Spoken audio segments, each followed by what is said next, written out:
வணக்கம். குருவே சரணம். 2025ஆம் வருடம் மே மாதம் நடக்கக்கூடிய குரு பெயர்ச்சி பலன்கள் கன்னி ராசிக்கு பொதுவான பலன்கள். பொதுவாக கன்னி ராசிக்கு ராசியின் 4ஆம் பாவம் 7ஆம் பாவத்திற்கு அதிபதி குரு பகவான். 4ஆம் பாவம் என்பது சுகஸ்தானம், தாயார் ஸ்தானம்.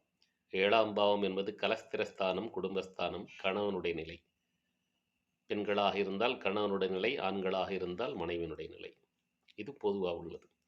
அப்போது இந்த கன்னி ராசிக்கு 4ஆம் இடத்து அதிபதி குரு பகவான், 7க்குடைய குரு பகவான் 10ஆம் பாவத்தில் கர்மஸ்தானத்தில் வந்து உட்கார்றார். குருவை பொறுத்த வரைக்கும் அவர் உட்கார்ற இடத்த விட பார்வைக்கு தான் பலன் அதிகம். அப்போ குரு அங்கேருந்து 5வது பார்வையாக கன்னிராசியின் 2ஆம் இடத்தை குடும்பஸ்தானத்தை பார்க்கிறார். அதனால் குடும்பத்தில் ஒற்றுமை நிலவும், பொருளாதார வளர்ச்சி ஏற்படும். அங்கிருந்து 7வது பார்வையாக 4ஆம் பாவத்தை பார்க்குறார். குடும்பத்தில் சுகஸ்தானத்தில் பார்ப்பதால் சுகங்கள் ஏற்படும், உடல்நலை குறைகள் இருந்தால் நீங்கும்.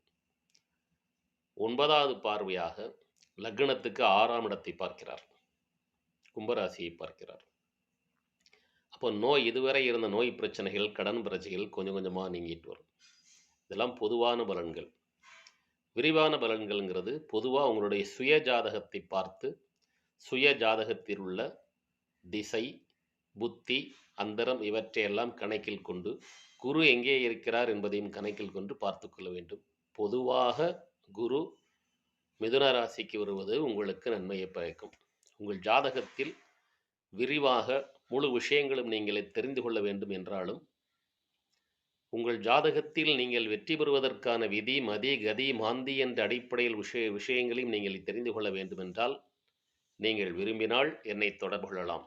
எல்லாம் அல்ல இறையருளாலும் அந்த இறையருள் எனக்கு அளித்த 42 வருட ஜோதிட அனுபவ சாஸ்திரத்தின் அடிப்படையிலும் என்னால் நீங்கள் வெற்றி பெறுவதற்கான சூட்சுமங்களை, மிக எளிய பரிகாரங்கள் மூலமாக நீங்கள் வெற்றி பெறுவதற்கான வழிகளையும், எந்த ஸ்தலங்களுக்கு சென்றால் நீங்கள் வெற்றி பெறலாம் என்ற சூட்சுமத்தையும் என்னால் உங்களுக்கு சொல்லித்தர முடியும். நீங்கள் விரும்பினால் இறை ஆசையுடன் என்னை தொடர்பு கொள்ளலாம்.